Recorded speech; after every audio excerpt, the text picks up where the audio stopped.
मैं एक विशेष बच्चा यानी स्पेशल चाइल्ड जो चित्रकार भी है कि चित्रों को लेकर के चर्चा करना चाहूँगा। सौरभ कुमार अपने चित्रों की शुरुआत गणेश से करता है। गणेश उसके सबसे प्रिय है, इसलिए गणेश को कई रूपों में आकारित करता है, चित्रकारी करता है, रंग भरता है। जब दिन में कई बार, महीनों में कई बार गणेश पर काम करेगा। और फिर आते हैं उनके महाराणा प्रताप। महाराणा प्रताप को उसने कई बार इतिहास की पुस्तकों में जिस तरह से पढ़ा है और जिस तरह से ट्यूटर छोटू लाल शर्मा उनको पढ़ाते हैं, तो कई बार कह देते हैं कि ये महाराणा प्रताप को जिस तरह से, जिस एंगल से देखता है, जिस कोण से देखता है, कई रूपों में इसको महाराणा प्रताप याद है। महाराणा प्रताप का घोड़ा था और हम हल्दी घाटी भी एक बार गए थे, तब वो कई घंटे वहाँ रुकता है।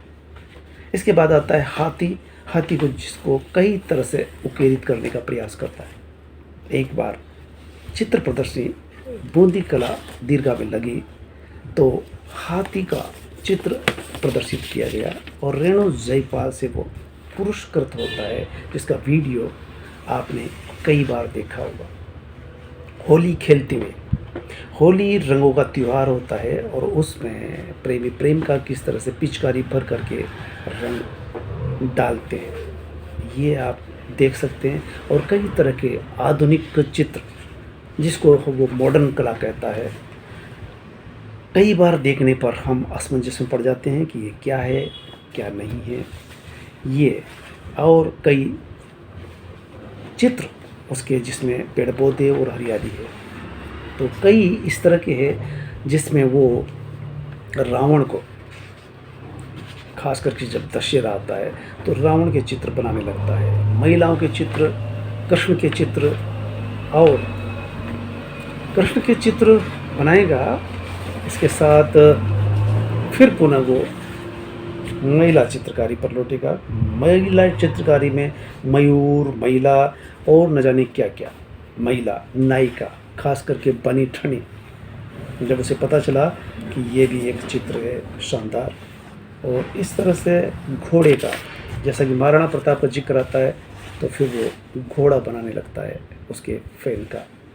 और फिर मॉडर्न कला जिस तरह से वो बनाता है, और वो कार्टून जो खास करके बच्चे देखते हैं, चाचा चौधरी और कार्टूनिस्ट जिस तरह से कार्टून बनाते हैं, कार्टून कोना बच्चों का बहुत ही प्रिय होता है।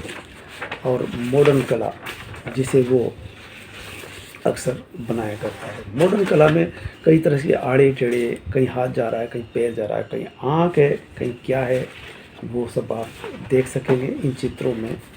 तो इस तरह से मिक्स करते करते वो अंततः इस हद तक पहुंचता है कि आखिर हम भी चौंक पड़ते हैं, और वो भी, अगर उससे भी पूछा जाएगा तो वो मेरी तरफ इशारा करेगा, आप बताइए कि इस चित्र में क्या है।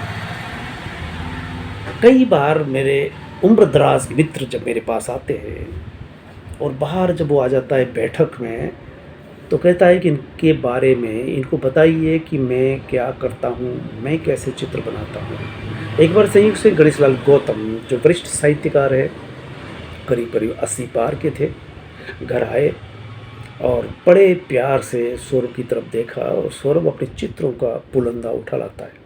वो चित्रों को देखते हुए मुस्कुराते जाते हैं और कहते हैं, वाह, खूब, क्या बात है बेटा, बहुत सुंदर चित्र बना है। मैंने उसके चेहरे की तरफ देखा तो वो मंद मंद मुस्कुराता हुआ, फूला नहीं समाता जब उसके चित्रों को लेकर के लोग चर्चा करते हैं। रेणु जयपाल से जब वो पुरस्कृत हो रहा होता है, वो वीडियो कोई 2000 व्यूअर्स के द्वारा अब तक देखा जा चुका है, और संयोग से वो इस तरह से बन गया कि जैसे कोई सदा हो कलाकार, फोटोग्राफर या वीडियोग्राफर वीडियो बनाते हैं, उस तरह से संयोग है कि वो आज से 4-5 साल पहले का वीडियो होगा, आज भी उतना ही ताज़ा है। रेणु जयपाल जब यहाँ हुआ करती थी। रेणु जयपाल इसलिए महत्वपूर्ण है कि उन्होंने एक बड़ा काम किया था बूंदी ज़िले में, कि दलित दूल्हा घोड़े पर चढ़ कर के गांव से जुलूस नहीं निकाल सकता, उन्होंने ये रिकॉर्ड कायम किया। खुद पहुंची एसपी के साथ, पूरे लवाजमे के साथ, और दलित दूल्हे का घोड़े पर चढ़कर पूरा जुलूस निकाला गया। और उन्होंने ताकीद किया एसएचओ को कि अपने थाने में जहाँ भी दलित दूल्हे की शादी हो रही हो, तो खुद जाकर जांच पड़ताल करें कि यहाँ का माहौल कैसा है। अगर माहौल अनुकूल नहीं है तो वहाँ उतनी इफ़रात में पुलिस वाले पहुँचाए जाए, और बीट कांस्टेबल की ड्यूटी होगी कि वो उस शादी को जुलूस के साथ निकालें। जितनी भी ज़रूरत इमदाद की है वो पहुँचाई जाएगी। बूंदी ज़िले में अब इस तरह की कोई घटना नहीं घटती कि जहाँ दलित दूल्हा घोड़ी पर चढ़ कर के शहर गांव से गुजर ना सके। ये रेणु जयपाल का बहुत बड़ा काम था, जिसे हम सैल्यूट करते हैं कि पूरे राजस्थान में मुख्यमंत्री को ये सर्कुलर निकालना पड़ा।